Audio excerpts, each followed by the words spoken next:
पूछा जा रहा है, कह रहा है हानि एवं हानि प्रतिशत, दो चीजें यहाँ पे पूछा जा रहा है।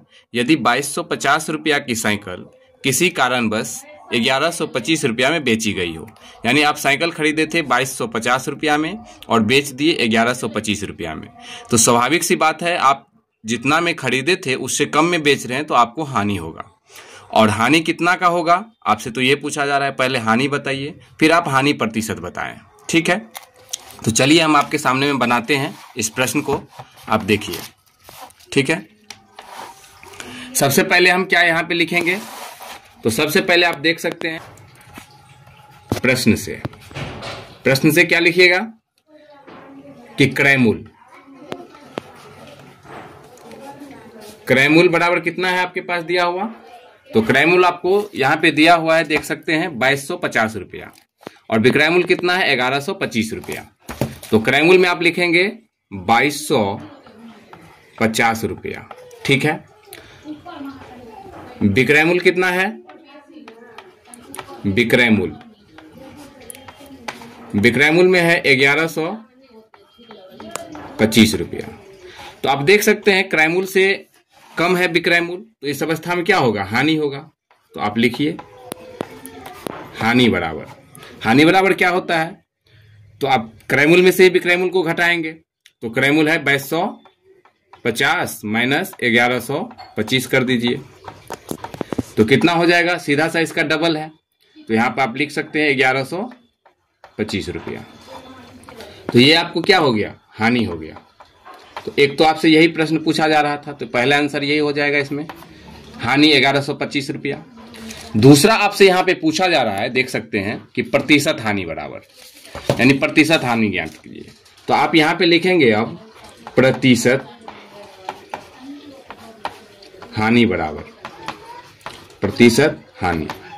मैं इस बोर्ड पे इसीलिए आपको बता रहा हूं ताकि कॉपी पे प्रश्न को हम नोट नहीं कर पाए हैं। ठीक है दोस्त, तो प्रतिशत हानि बराबर क्या हो जाएगा, यहाँ पे आप लिख सकते हैं, यहाँ पे हानि गुन्ने 100 बट्टा में सीपी यानी कॉस्ट प्राइस क्रयमूल होता है। क्या होता है, क्रयमूल होता है। चलिए यहाँ पे हानि आपके पास 1125 रुपया दिया हुआ है, गुन्ने में आप लिख सकते हैं 100 रुपया, बट्टा में आप लिखिए 2250। आप यहाँ पे 1125 दूना 2250 होता है, 2 से काट दीजिए और 2 से 50 बार में यह कट गया, तो बराबर कितना हो जाएगा, 50%। ठीक है, आप लिख सकते हैं यहाँ पे प्रतिशत हानि बराबर 50। ठीक है, आंसर। ऐसे अगर देखें तो हानि बराबर 50% लिखा जाएगा और प्रतिशत हानि लिखेंगे तो 50 लिखेंगे। ठीक है, तो आपके पास दो यहाँ पे आंसर बन गया, एक तो हानि निकल गया और एक प्रतिशत हानि निकल गया। इस तरह से यह सवाल आपको खत्म हुआ। चलिए हम नेक्स्ट सवाल पे देखते हैं, सवाल नंबर 4। अब प्रश्न नंबर हम 4 देखते हैं। ठीक है, तो प्रश्न नंबर 4 में आपको क्या कहा गया, इस सवाल को सही से आप देख लीजिए, यह तीसरा नंबर प्रश्न था।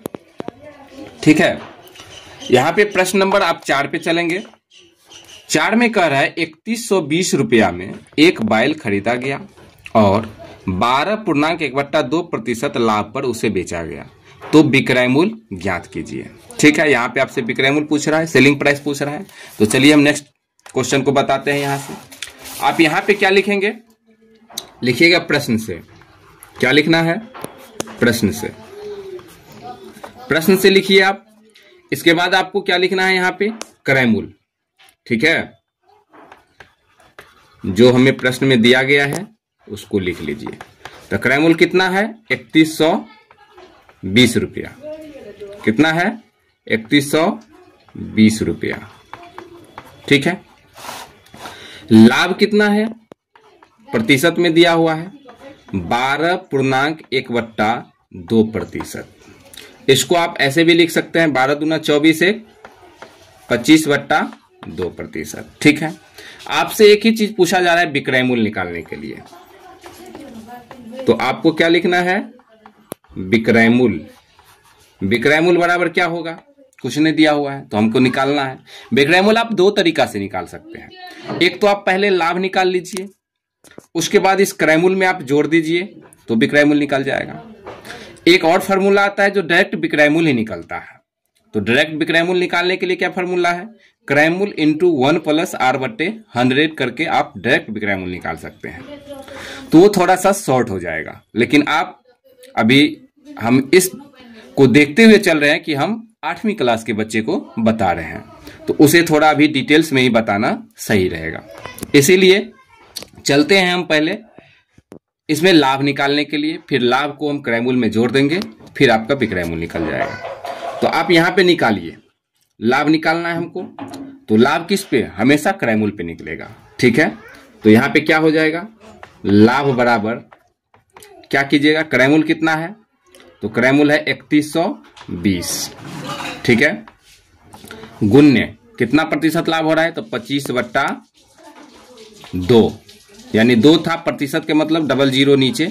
हमने आपको पहले वीडियो में कहा था कि अगर प्रतिशत हटाना हो तो नीचे हम 100 से भाग देंगे, अगर प्रतिशत लगाना हो तो हम 100 से गुना करेंगे, हमने बताया था आपको। तो यही अभी हम प्रतिशत हटाएं तो नीचे 100 से गुना यानी डबल जीरो बैठा दिए।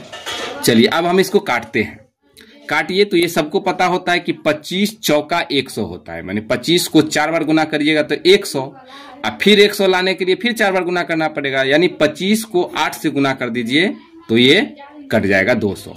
ऐसे भी आप समझ सकते हैं, 5 25 हो गया।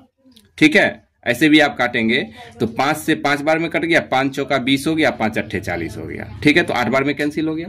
अब हम इसको 8 से काटते हैं, काटिए कैसे काटिएगा, तो पहले 4 से काट लीजिए, 4 दूना 8 हो जाएगा, यहाँ पे 7 चौका 28 हो जाएगा, 3 बचा, तो 3 बच गया, तो 8 चौक 32 हो गया, इतना हो गया।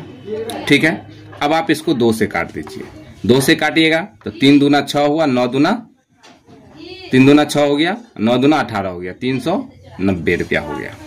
ठीक है, कितना हो जाएगा, 390 रुपया। तो यह लाभ कितना हमें निकल गया, लाभ बराबर कितना हो गया, 390 रुपया। अब आपको क्रय मूल्य भी दिया हुआ है 3120 रुपया, लाभ हो गया 390 रुपया। तो आप यहाँ पे लिख सकते हैं विक्रय मूल्य, आपको यही पूछा गया था, विक्रय मूल्य। तो विक्रय मूल्य बराबर क्या हो जाएगा, क्रय मूल्य जोड़ लाभ। ठीक है, तो क्रय मूल्य है 3120 प्लस 390, दोनों को ऐड कीजिए तो 0 का 0, 9 2 11 और 3 1 4 1 5 हो जाएगा और ये 3 हो जाएगा। ठीक है, तो कितना रुपया हो जाएगा, 3510 रुपया। तो विक्रय मूल्य बराबर कितना हो जाएगा, 3510 रुपया। आपके पास यहाँ भी आप देख सकते हैं लाभ आपको निकल गया है 390 रुपया और 3510 रुपया विक्रय मूल्य निकल गया। तो इस प्रकार से आप बना सकते हैं। फिर हम बात करेंगे अगले क्वेश्चन पे, 5वां नंबर पे, वो नेक्स्ट वीडियो में बात करेंगे। तब तक के लिए धन्यवाद। वीडियो अगर अच्छा लगा हो तो लाइक शेयर कमेंट जरूर करें। Thank you.